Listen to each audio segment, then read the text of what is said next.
Têm em comum um carro que salta, outro que acelera como um caça e um sedã que dá massagens enquanto olhas para o teto de cristal. A resposta é simples. O motor a combustão está a tornar-se opcional, mesmo no topo do mercado. Durante décadas, os supercarros eram italianos ou britânicos. Hoje, os números mais chamativos vêm da China. 3.019 cavalos, quase 500 km por hora. E não é ficção científica. É o BYD Yangwang U9 Extreme.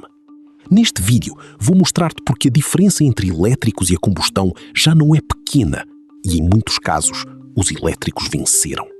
E mais importante, porque esta mudança é irreversível.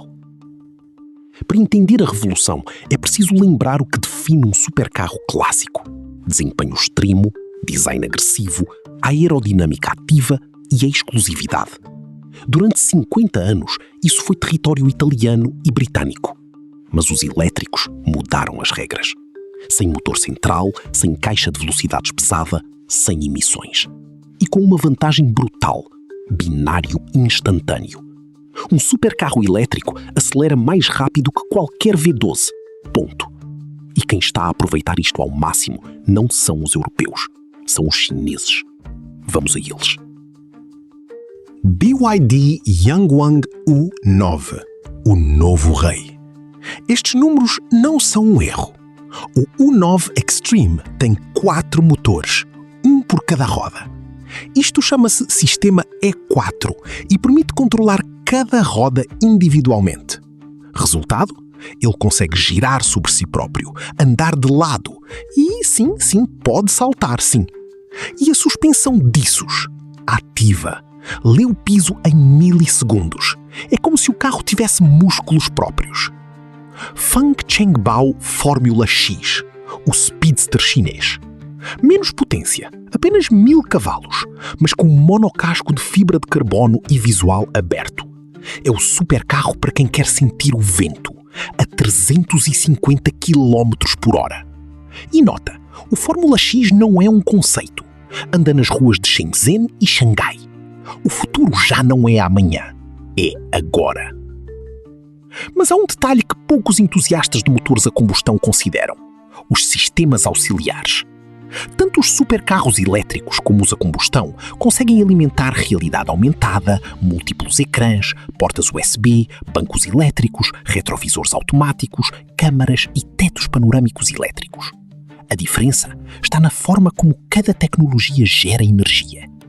Nos modelos a combustão, a eletricidade vem de alternadores ligados ao motor. Funciona, mas com condições. Depende da rotação do motor e do consumo de combustível. Se o carro está parado no trânsito ou num evento estático, esses sistemas ficam limitados. Já nos supercarros elétricos, a história é diferente. Utilizam baterias de alta capacidade que alimentam diretamente todos os sistemas eletrónicos, mesmo com o carro parado. Isto garante maior disponibilidade e estabilidade energética. Podes estar na garagem a configurar o sistema de entretenimento, a carregar os teus dispositivos ou a usar a câmara 360 graus com o carro desligado, sem comprometer a autonomia de condução. Em síntese, os elétricos não só igualam a capacidade dos de combustão, como os superam em eficiência e disponibilidade de energia para sistemas auxiliares.